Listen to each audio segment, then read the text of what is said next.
Bonjour, on a un programme, j'espère, très intéressant pour vous et un petit peu chargé. On va essayer de le synthétiser le plus possible parce que le sujet qu'on veut aborder avec vous aujourd'hui embrasse l'ensemble de la conformité et de la lutte contre la fraude au paiement. Donc c'est des sujets assez larges, dans le monde de la banque. Vous allez voir, que Tessie, a fait le choix de créer un hub de conformité et de lutte contre la fraude, au paiement, avec tout ce que ça implique. Et ce qu'on va, essayer de vous montrer aujourd'hui, c'est que, il faut devant cette, foultitude de sujets à traiter et devant la complexité, de ces sujets, il faut être pragmatique et il faut vraiment aller droit au but et ne pas hésiter à se faire aider quand il y a besoin. Donc c'est l'objectif d'aujourd'hui. Je dis 2 mots sur Tessie pour ceux qui ne connaissent pas ou pas très bien. Business Process Services in a Digital World, tout est dit en fait, on marche sur deux jambes. On a de la techno, on est éditeur, on a 250 personnes, qui travaillent, chez Innovation and Trust, qui est le nom de notre Digital Factory, qui édite des solutions dans la GED, la santé, la confiance numérique, et autres, l'archivage et autres. Mais on est aussi la deuxième jambe, c'est, la relation client du front office jusqu'au back office. On est quand même 13 000 personnes, dans le monde, et donc on traite, ces personnes, ces collaborateurs traitent tout type d'opération, de la plus simple à la plus complexe, avec une grande expertise. Et quand on parle de conformité, c'est plutôt du côté de l'expertise que ça va se passer. On est donc 13 000 personnes, on fait 516 millions de chiffre d'affaires en 2022, croissance à 2 chiffres, et dans la banque, c'est 100 millions de chiffre, d'affaires. Et sur le KYC, la conformité, c'est plus de 45 millions, quand on prend la banque et l'assurance, où il y a effectivement du KYC et de la conformité, également. Voilà, c'est quelques mots introductifs et on va se présenter. Donc, je suis Jean-Christian Valette, je suis, responsable du marketing sur le marché des banques. J'ai un passé, de plus de 20 ans, dans la banque et dans l'assurance, au niveau marketing, bizdev et digital. Et je suis accompagné de Nicolas Derrien. Je te laisse te présenter. Ouais, bonjour à tous, Nicolas Derrien. Donc moi, je suis au sein de la BU Tessie France sur le pôle opération, avec en charge notamment la direction des opérations sur le marché banque. Comme Jean-Christian, je viens également de la banque où j'ai évolué au sein des réseaux commerciaux, mais également en qualité de responsable du contrôle permanent sur un réseau bancaire. Voilà. Très bien, merci Nicolas. Donc, je vous propose de, ne pas hésiter à poser des questions via le chat, Via le chat. qu'on traite. Pardon? Pardon. Ah, non. Via le chat et on les traitera à la fin. Je vais couper la caméra pour optimiser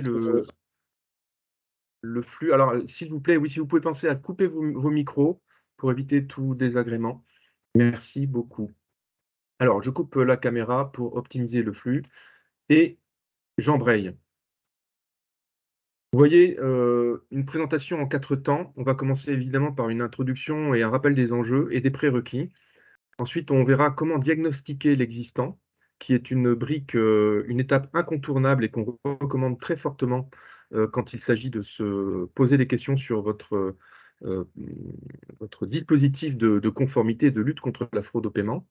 On verra les solutions technologiques et on finira par la relation client qui est un point crucial. C'est comment traiter avec des humains ce que la techno ne peut pas faire. Alors, en intro, voilà, ça n'arrive pas qu'aux autres, ça arrive, régulièrement, je ne vais pas citer de nom, mais vous avez vu encore dernièrement des des exemples de banques qui se retrouvent épinglées, par la CPR, par la commission des sanctions de la CPR, avec à la clé des amendes de l'ordre de 1 à 1 000 000, 1,5 million, c'est le ticket d'entrée, hein, pour, quand on se fait avoir par la CPR. Donc là, la banque Tartampion, hein, qu'on connaît tous, qui s'est fait épingler, pour non-conformité. C'est un risque, alors c'est une obligation réglementaire de respecter, tout ça, mais c'est aussi évidemment un risque d'amende, mais je dirais surtout, c'est un risque d'image et de réputation pour vous, parce que ça laisse des traces dans le monde B2B, mais aussi dans le monde B2C, parce que petit à petit, ça fait parler de soi et pas en bien. Donc ça n'arrive pas qu'aux autres, il faut faire attention. Voilà. Ensuite, il y a autre chose, c'est que c'est pas l'épaisseur du trait quand on parle d'enjeux économiques. La fraude à l'identité, la fraude documentaire, la fraude au paiement, tout cela coûte très cher. Nous avons fait une étude terrain auprès de nos principaux clients l'année dernière, à l'automne dernier, et on a constaté que sur les 6 premières banques françaises, c'est quand même 1,7 milliard d'euros par an de charges de toutes ces catégories de fraude, c'est-à-dire, quand on compare à leur PNB, 1,5% de leur PNB. 1,5% du PNB, c'est ni plus ni moins que l'équivalent de la charge de risque de ces banques-là. Donc c'est pas rien du tout. C'est pas l'épaisseur du trait, comme je le disais, donc vraiment, c'est important, il faut s'en occuper.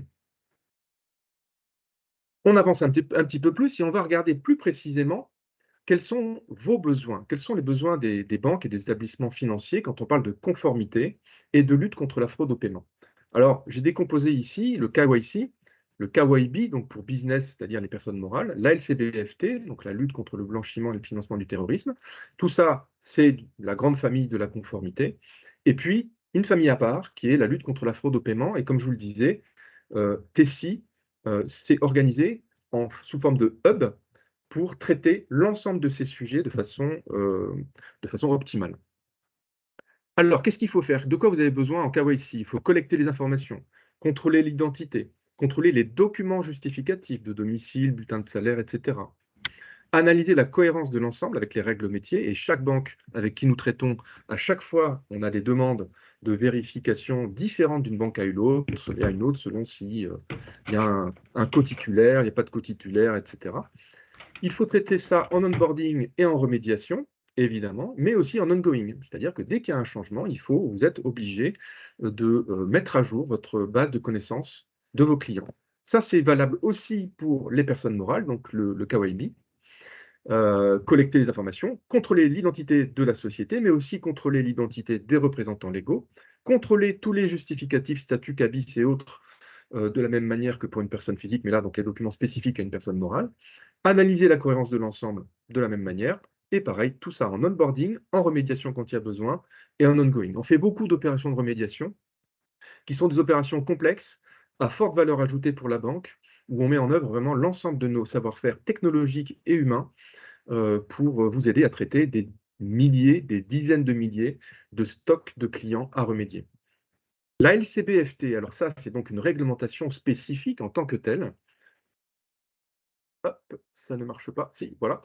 Euh, le premier point, c'est qu'il faut référencer et contrôler l'identité des bénéficiaires effectifs. Donc, premier point, ça c'est très particulier. Il faut screener et générer des alertes concernant les listes de sanctions de gel des avoirs. Deuxième point. Ensuite, il faut screener et générer des alertes sur les personnes politiquement exposées. Ensuite, il faut faire ce qu'on appelle l'adverse média, c'est-à-dire la publicité négative que vos clients, et futurs clients et clients actuels peuvent avoir. Donc, c'est un métier particulier d'aller rechercher les bonnes informations et les mettre à jour. Et puis, identique sur les décisions de justice, aller regarder ce qui se passe au niveau de vos clients. Il faut filtrer et surveiller les transactions suspectes. C'est-à-dire que ce que je viens de dire, c'est valable en onboarding, mais il faut aussi regarder toutes les transactions financières, aller voir si le bénéficiaire, par exemple, n'est pas sur une liste de sanctions. Vous avez besoin de traiter les positifs et les faux positifs. Alors ça, c'est vraiment quelque chose c'est un caillou dans la chaussure, et on en reparlera un peu plus tard. Il faut analyser tout ça pour prendre des décisions. Il faut déclarer des soupçons. Là aussi, on peut vous aider, on en parlera pour faire des dossiers et aller jusqu'à la remise du dossier pour le déclarer. Et puis, il faut faire des reportings et scorer le risque de conformité. Vous avez besoin de tout ça. Quand on vous interroge, vous avez besoin de tout ça.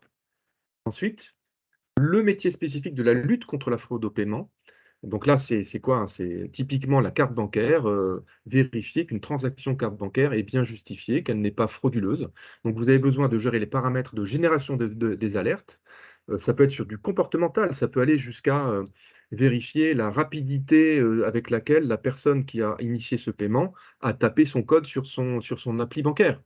Ça peut être sur, plus simplement, voir, comparer le nombre d'opérations qu'il a faites depuis un an et voir que tout d'un coup, il y a beaucoup d'opérations. Donc ça, il y a une alerte qui peut ressortir.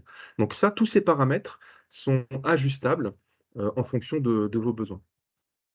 C'est un système automatisé, évidemment, tout ça doit être automatisé. C'est un système qui doit être backtesté en permanence et évoluer.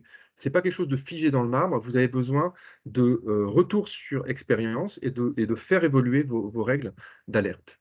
Il ne faut pas générer trop de faux positifs, évidemment. Donc ça, c'est pareil, c'est en pilotant ce paramétrage des alertes que vous allez plus ou moins générer de cas d'alerte et donc de faux positifs. Il faut monitorer tout ça et que ce soit branché à votre SI. Et vous devez garder la main sur les règles et sur les datas. Si vous avez besoin de ne pas déléguer la totalité de la gestion du risque de fraude au paiement, vous avez évidemment besoin de conserver la mainmise sur ces règles. Voilà le panorama global de ce dont nos clients ont besoin. C'est pour ça qu'ils viennent nous voir et on va vous dire comment on s'organise pour y répondre. Mais avant ça, en résumé, donc vous avez besoin de vérifier l'identité numérique, vous avez besoin de garantir l'authenticité des documents, vous avez besoin d'outils et de processus permettant de gérer le KYC et la SCBFT de façon complète, industrialisée et connectée à vos outils. Vous avez besoin de sécuriser les transactions financières, comme on vient juste de le dire. Vous avez besoin de traiter la relation client qui découle de ces contrôles. Je parle de relation client au sens large. Ça peut être du back-office, ça peut être du middle office, ça peut être du front office. Il y a des coups de fil, il y a des courriers, des emails, des SMS, donc c'est très large. Et puis, bien souvent, vous avez besoin d'un accompagnement pour faire le bon diagnostic. Alors parfois, vous en avez besoin, mais sans le savoir. Et c'est notre rôle parfois de vous alerter là-dessus. Nos clients ont parfois tendance à vouloir aller un peu trop vite sans d'abord faire le bon diagnostic. Il y a des écueils à éviter. Le premier, c'est perdre en productivité. Quand on fait de la lutte contre la fraude, quand on gère la conformité, quand on gère la lutte contre la fraude au paiement, on a la tentation de durcir les règles et de multiplier les tâches de contrôle. Ça va être chronophage, ça va générer des faux positifs et vous allez perdre en productivité. J'ai l'exemple d'un client bancaire qui nous disait, moi, je me suis rendu compte, j'ai fait une étude, je me suis rendu compte qu'on traite en KYB, donc à personne morale, on passe 2 fois plus de temps à traiter le KYB, à récolter les pièces, les contrôler, etc., qu'à faire notre métier de banquier, qui est d'analyser le risque de ces clients-là. Donc face à ce genre de constat, il faut faire très attention. L'écueil numéro 2, c'est de ne pas voir les pertes d'opportunités. Quand vous réglez vos paramétrages de conformité et d'alerte sur la conformité, si vous allez trop loin, vous allez décourager une certaine catégorie de vos clients. Par exemple, typiquement dans un process de paiement en ligne, si vous ajoutez des questions et des contrôles parce qu'il y a eu des petites alertes par-ci par-là, si vous allez trop loin, vous allez perdre des clients, dont des clients qui n'étaient pas des fraudeurs. Et donc ça, c'est quelque chose qui ressort beaucoup des discussions qu'on a avec vous, c'est que il y a notamment les directions métiers qui commencent à se rendre compte que, attention, c'est bien la conformité, c'est bien la gestion des risques, mais il ne faut pas aller trop loin non plus, il faut mettre le curseur au bon endroit. Le troisième écueil, c'est interne chez vous, et là je me permets de vous donner ce miroir. Moi-même venant de la banque, je sais très bien de quoi je parle. Bien souvent, les banques sont organisées en silos. Alors c'est pas grave, voilà, c'est comme ça, il faut vivre avec et il faut surtout s'adapter. Ce qu'il faut, c'est vous organiser en transverse.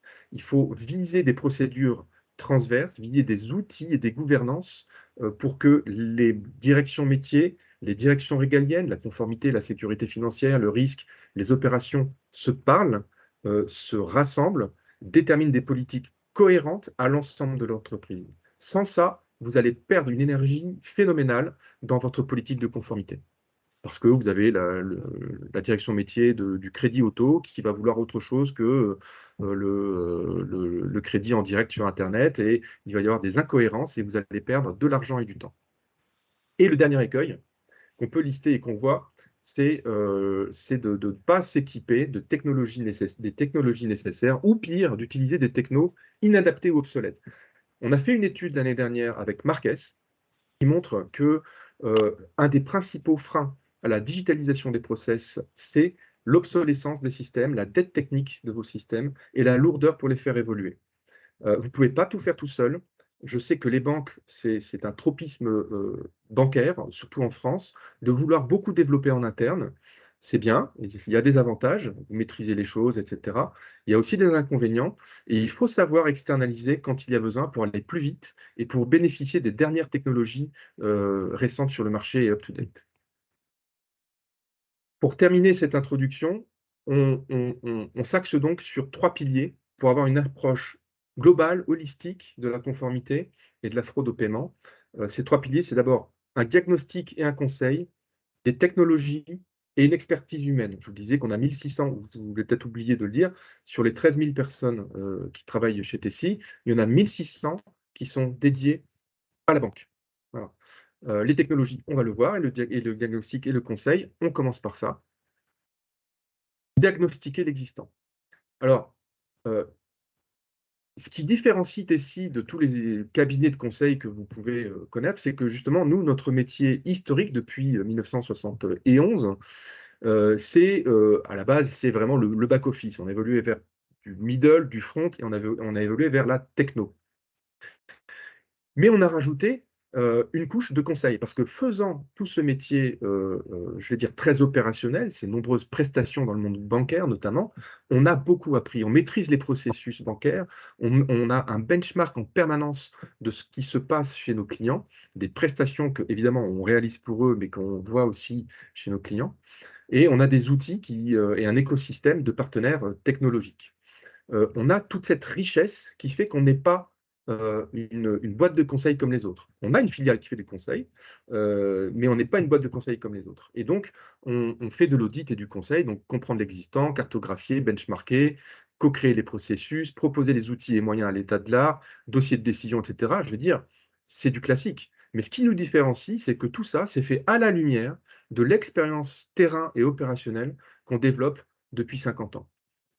Évidemment, après, on met en œuvre et on conduit le changement. Donc, on construit le plan projet. Voilà, on a des consultants très bien formés et vraiment à la pointe, mais toujours avec cette particularité qu'on sait vraiment opérationnellement de quoi on parle. Et on le sait tellement qu'on a monté une offre qu'on appelle un conseil flash sur la conformité. Donc, sur ce sujet dont on parle aujourd'hui, on vous propose une offre qui est budgétée à 18 000 euros. Et avec ça, vous avez en quelques semaines une offre qui vous permet, évidemment, de cadrer avec un kick-off et prise de connaissance de vos inputs, de comprendre avec des réunions d'acculturation, des réunions sur l'état de l'art de la réglementation, des ateliers, évidemment, des ateliers fonctionnels pour creuser avec vos équipes comment ça se passe aujourd'hui chez vous, dans telle et telle ligne métier, avec les fonctions régaliennes et autres, faire mettre tout le monde autour de la table. Et évidemment, ensuite, le but du jeu, c'est de se projeter avec la rédaction d'un dossier de synthèse, un diagnostic, une évaluation de la maturité, une cartographie des parcours, etc. Et une réunion de restitution de 4 heures en plénière avec tout votre staff dirigeant. Ça, c'est le type de prestation qu'on fait de plus en plus et qui vraiment mérite de se poser 2 secondes avant de se lancer dans un travail de refonte de votre conformité. Ça vaut le coup de se poser, de se poser quelques semaines pour faire ce diagnostic et bien savoir où on veut aller. Une fois qu'on a fait ce diagnostic, on va utiliser 2 choses, comme je le disais, les 2 jambes de Tessie, la jambe de techno et la jambe de la relation client, donc des hommes qui vont opérer. Sur la jambe des solutions techno, il faut choisir des solutions adaptées, évidemment. Ça paraît simple, mais comme je le disais tout à l'heure, le tropisme bancaire fait que vous travaillez beaucoup en interne avec des solutions propriétaires. Et parfois, vous arrivez au fil des années à des solutions qui deviennent obsolètes et donc plus forcément adaptées. Et quand on questionne les banques, toujours avec l'étude Marquez qu'on a fait l'année dernière avec Marquez en 2022, on se rend compte que seuls 20% des banquiers ont adopté la détection automatique de fraude. L'automatisation de la fraude identitaire et documentaire est loin d'être généralisée. Donc, on en parle beaucoup, vous le lisez dans la presse professionnelle, vous le lisez sur LinkedIn, vous le lisez partout, oui, on automatise la fraude identitaire, etc. Dans la réalité, les banques ne sont que 20% à l'avoir adopté de façon automatique. Et donc, on va regarder d'abord la base de la base, c'est comment avoir un outil qui va vous permettre d'orchestrer l'ensemble de votre conformité. Cet outil, chez nous, s'appelle Digital Banking by Tessie. C'est une plateforme qui est un ensemble de services pour les process bancaires. C'est un orchestrateur qui permet de gérer la conformité avec vos clients. Alors, je ne vais pas vous lister toutes les composantes, mais vous voyez qu'il y a des familles. Donc, il y a un portail front, évidemment, qui permet de gérer avec un espace collaboratif le self-care de vos clients qui vont faire leurs déclarations, s'identifier, uploader leurs documents. Ça va vous permettre évidemment donc, de faire votre e-KYC. On parle donc là de e-KYC parce que ça se passe à distance. Et votre LCBFT, il y a une brique de communication client, de signature à distance, une brique de business process management qui va vous permettre de faire des contrôles automatiques et ou manuels des documents et des dossiers, et une brique de GED et d'alimentation des dossiers. Tout ça, c'est un orchestrateur. Vous voyez une image à gauche qui est la concrétisation de à quoi ça peut ressembler en front pour votre client. Derrière cette image, il y a tout ce système, cette plateforme digitale qui permet de gérer et de brancher, parce que cette plateforme, ce qui la distingue, c'est qu'elle est vraiment connectable à toute une famille d'outils. Cette famille d'outils, la voilà. Donc déjà, vous voyez ici les cas d'usage, de cette plateforme, donc pour du particulier, pour du professionnel, pour gérer des comptes bancaires, pour gérer du crédit, pour gérer de l'épargne, des moyens de paiement et de l'assurance. Donc très large, on embrasse vraiment tout le spectre des services financiers. En termes de fonctionnalité, on va traiter du document, on va le capturer, on va l'extraire, on va le typer, l'indexer, le contrôler. J'y reviendrai après. On va gérer des emails, des workflows de business process management. On va gérer de la GED, des analytics. On va gérer les dossiers. Et donc là, typiquement, c'est là qu'on va contrôler tout, que vous allez contrôler tout votre KYC, la complétude des dossiers et la conformité des dossiers. Vous allez pouvoir aller jusqu'à la e-signature si besoin et l'archivage. Voilà tout ce que fait Digital Banking by Tessie, qui est une plateforme qui orchestre tous les services pour faire de la conformité. C'est une plateforme qui est agile, qui est personnalisable. L'image que vous avez vue tout à l'heure est un exemple. Vous pouvez évidemment la personnaliser à vos couleurs et à vos parcours. C'est full API, bien évidemment. Et comme je le disais, c'est très connectable. Donc, on va se connecter à des solutions propriétaires, donc de Tessie, mais aussi des solutions partenaires. Un exemple de solution partenaire à laquelle on se branche, c'est notre plateforme donc, qui utilise Digital Banking by Tessie, notre plateforme de remédiation KYC. Vous voyez ici un exemple, hein, c'est une page du back-office qui permet de gérer les dossiers, la complétude des dossiers. Pour ceux qui le souhaitent, on pourra, en message privé, prendre rendez-vous pour avoir une démonstration spécifique sur cette plateforme. On n'a pas le temps de le faire ici, mais ce que je veux vous montrer, c'est qu'on a branché à cette plateforme un partenaire qui s'appelle MyTrust et qui permet au client final, qui doit être remédié donc, d'avoir le choix d'uploader ses pièces, soit de façon traditionnelle, il va sur son desktop, il prend son PDF, il l'upload, soit il va, en mettant le code qui lui est demandé, donner l'autorisation, sous forme d'open data, d'aller chercher, si c'est un justificatif de domicile, par exemple, d'aller chercher directement la facture EDF. Et MyTrust, de façon totalement sécurisée, va aller chercher chez EDF la facture ou le justif du domicile du client. Voilà un exemple typique de ce qu'on branche sur notre plateforme Digital Banking. Deuxième point, c'est contrôler l'identité. Donc, d'abord, on a vu le réceptacle global qui est la plateforme d'orchestration. Ensuite, à l'intérieur, il faut contrôler l'identité. Contrôler l'identité à distance, on a aussi une offre qui s'appelle Digital ID by Tessie.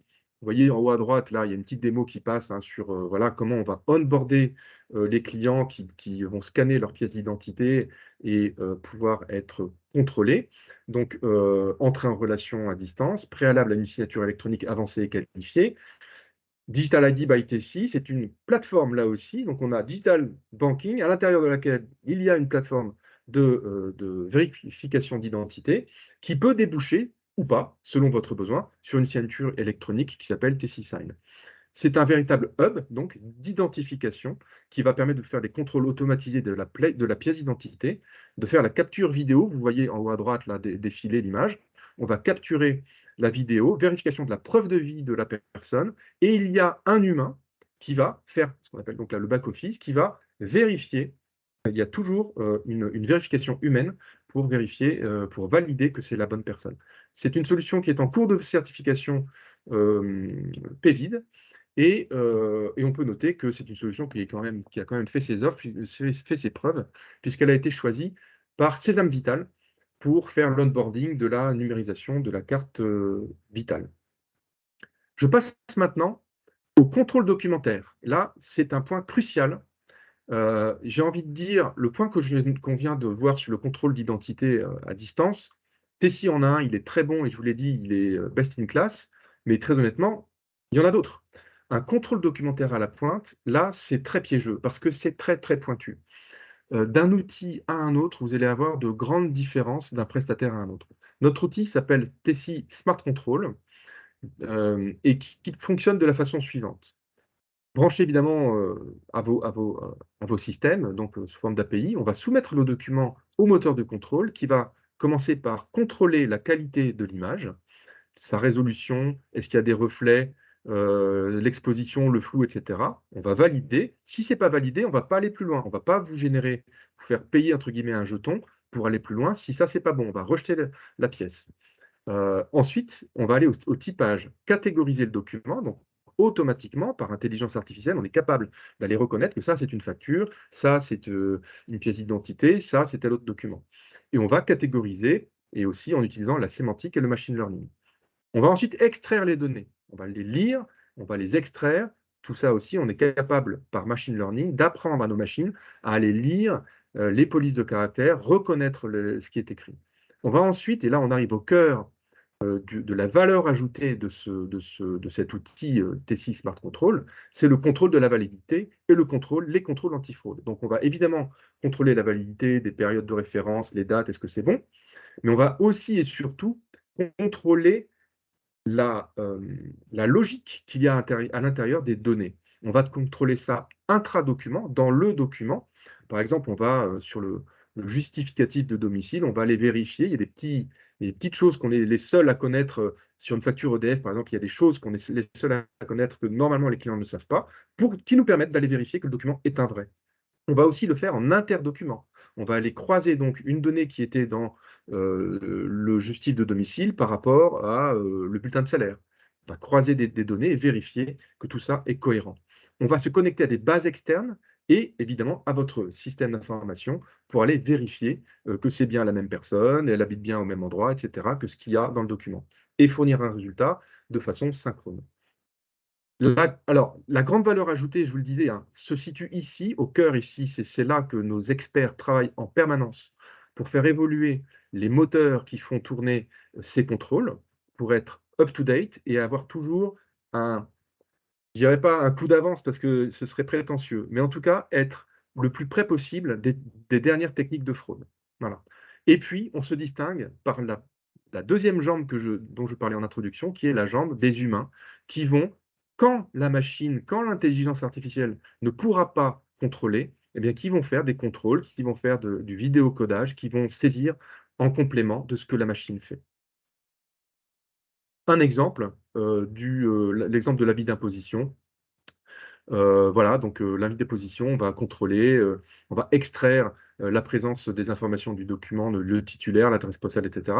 On va vérifier le 2D doc, c'est-à-dire le code barre, le code qui est ici, vérifier sa présence et on va aller voir sa cohérence avec les données qui sont extraites. On va être connecté avec des bases externes, comme je vous le disais, avec la base des adresses nationales pour vérifier si cette adresse elle existe bien, etc., etc. Tout ça, c'est l'exemple de l'avis d'imposition, mais on traite évidemment les CNI, les passeports, le titre de séjour, le permis de conduire, les RIB, le relevé de compte, la carte grise, etc., etc. Pour résumer les avantages de notre outil, il est en temps réel, il a le plus large corpus documentaire. Je viens de vous citer quelques documents, mais il y en a bien d'autres. On se distingue vraiment par ça, et c'est ce qui fait la différence chez nos clients, c'est d'être capable d'aller traiter beaucoup de documents. On a une forte connectivité donc, pour aller se brancher à des sources externes et pour vous brancher sous forme d'API. On a parmi les meilleures performances d'extraction de reconnaissance, je ne vais pas les citer ici, je pourrais vous les donner des taux de reconnaissance et d'extraction qui sont parmi les meilleurs du marché. On est très bien connecté aux bases externes et à l'open data, comme je vous le disais. On sait lire et reconnaître et extraire des PDF images tant que PDF vectoriel. Et on a une IHM dédiée pour que vous puissiez nous tester avec vos propres documents, faire des tests, regarder et comparer avec nos concurrents avant de faire un choix. On peut faire un POC et vous pouvez tester de cette façon. J'en ai terminé avec la partie techno et je vais laisser la main à Nicolas pour la partie humaine, la partie relation client. Merci Jean-Christian. Du coup, en reprenant quelques données que l'on a pu obtenir suite à l'étude dont parlait Jean-Christian tout à l'heure, qui a été réalisée à l'automne dernier auprès des banques, aujourd'hui, c'est seulement 22% des banques qui externalisent tout ou partie de leur processus de vérification KYC. Tu peux avancer la slide, Jean-Christian, s'il te Ah oui, plaît? pardon. Hop, voilà. Je te remercie.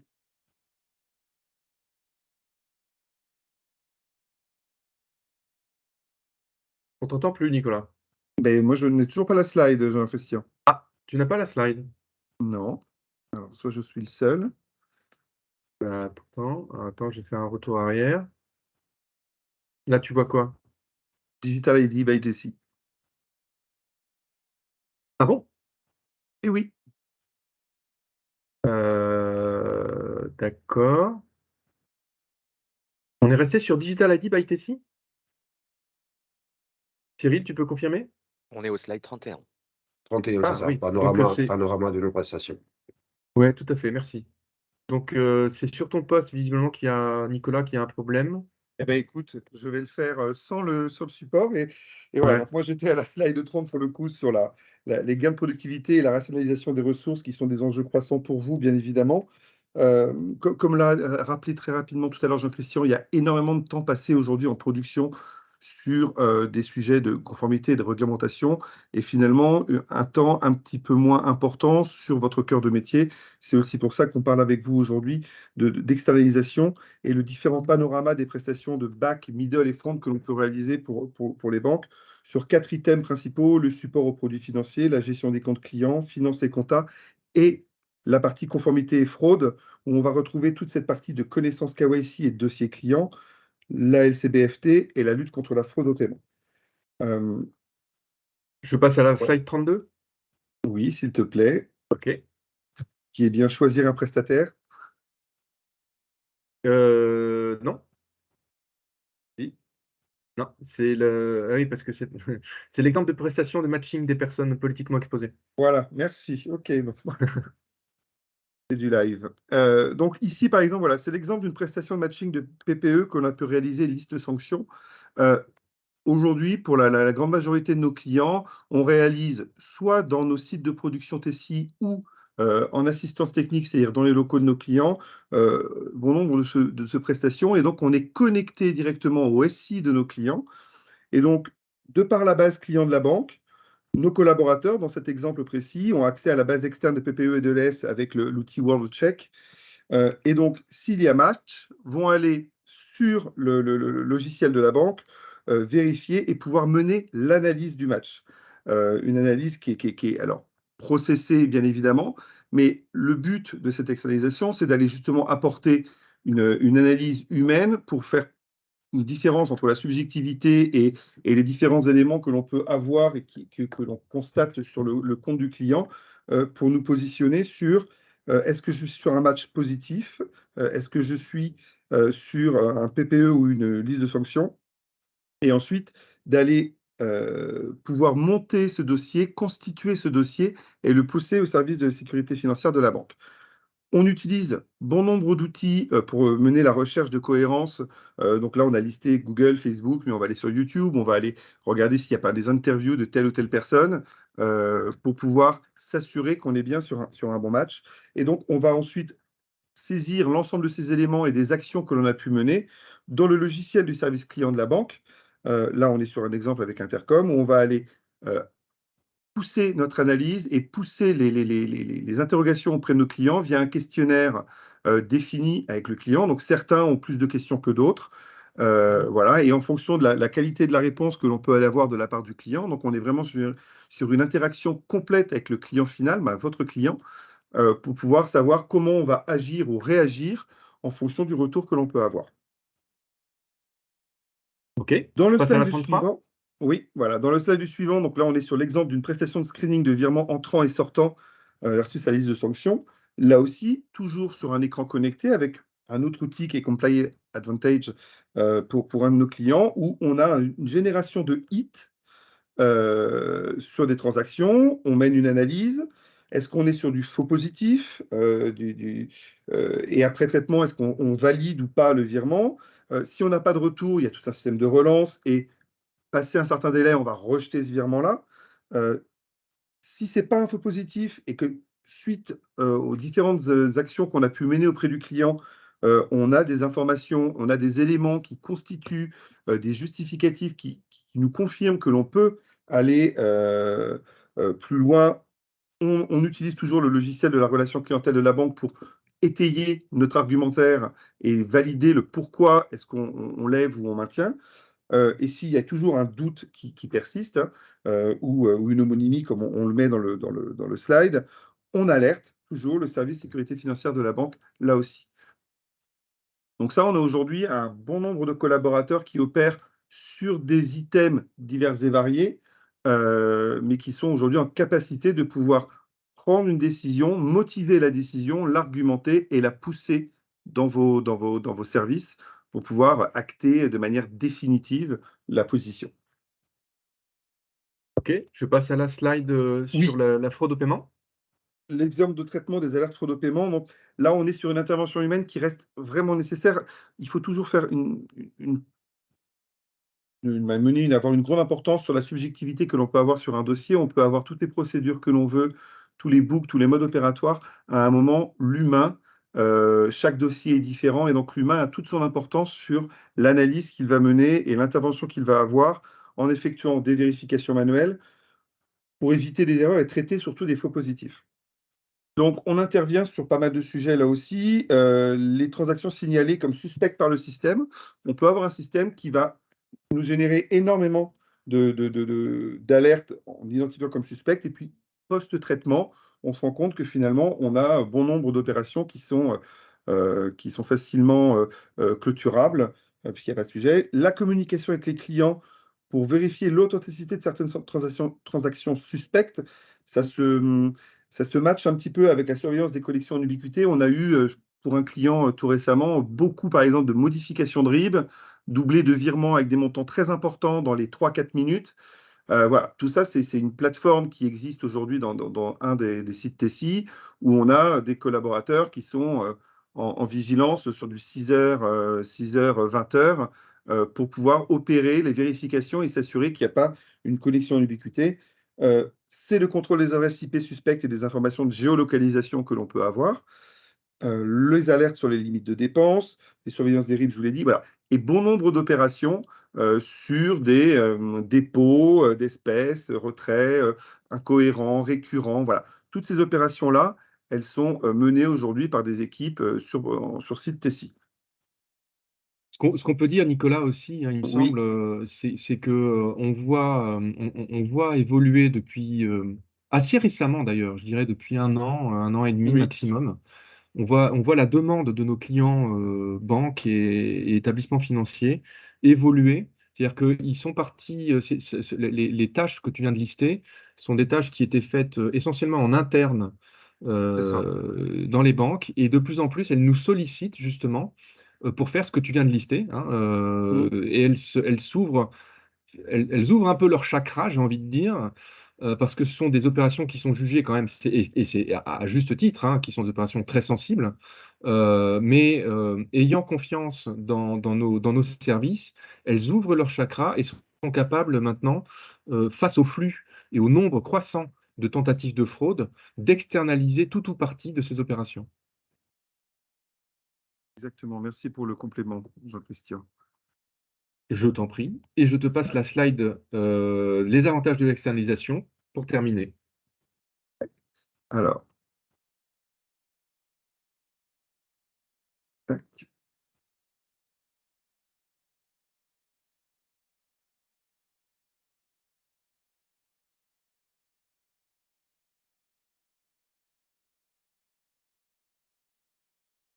Donc, les avantages de l'externalisation. On parle souvent de variabilité forte.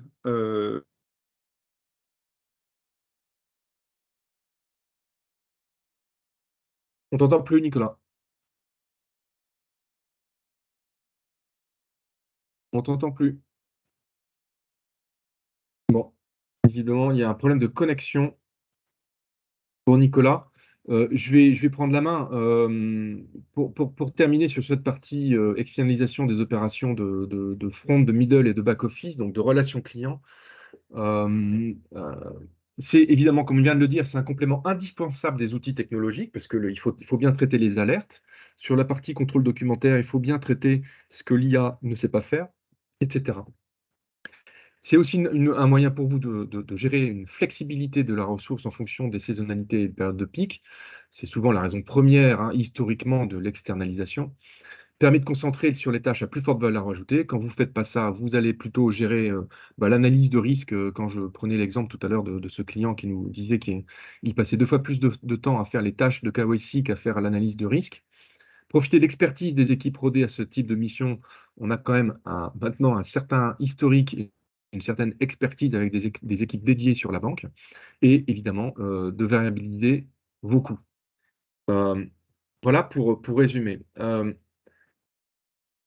Pour conclure, le thème de ce webinaire, c'était être pragmatique. J'espère qu'on vous a montré comment être pragmatique, à la fois en ayant une vision large et cohérente de la conformité de la fraude au paiement, et que c'est pas parce que c'est large et que c'est complexe qu'on ne peut pas être pragmatique. Et c'est justement en décomposant les actions sous forme de puzzle que vous pouvez être pragmatique. Donc il y a le conseil qui est là d'abord pour vous faire prendre le recul, décomposer les process, réfléchir à quoi faire et comment le faire. Ensuite, il y a les briques technologiques, qu'elles soient chez nous, comme les outils que je vous ai montrés, ou chez des partenaires, comme par exemple MyTrust que je vous ai montré, il y a des technos qui sont disponibles et qui sont best in class. Et puis, la relation client, savoir déléguer quand c'est nécessaire euh, euh, pour apporter le complément de valeur ajoutée à tout ce processus. Voilà. Notez pour terminer que Tessie travaille en permanence pour enrichir son portefeuille de technologies, qu'elle soit propriétaire ou partenaire. Hein. Propriétaire, je parlais de Smart Control tout à l'heure. Nous sommes en permanence en train de faire évoluer les moteurs de contrôle de Smart Control, mais on est aussi en permanence en train de chercher des partenaires et de sélectionner des partenaires pour enrichir notre hub de conformité. Et voilà, il y aura dans les mois qui viennent des nouveautés à vous communiquer sur ce front-là. Pour terminer, on va prendre vos questions s'il y en a. Je vous mets ici les coordonnées de la personne à contacter si vous avez un besoin, des questions, nous solliciter. Vous pouvez me contacter personnellement s'il y a des questions plus précises sur ce qu'on vous a présenté, mais d'un point de vue commercial, c'est François Quay, le directeur commercial du marché banque. J'ai indiqué son numéro de téléphone, son adresse email. N'hésitez pas à le contacter, il est à votre écoute et ultra disponible.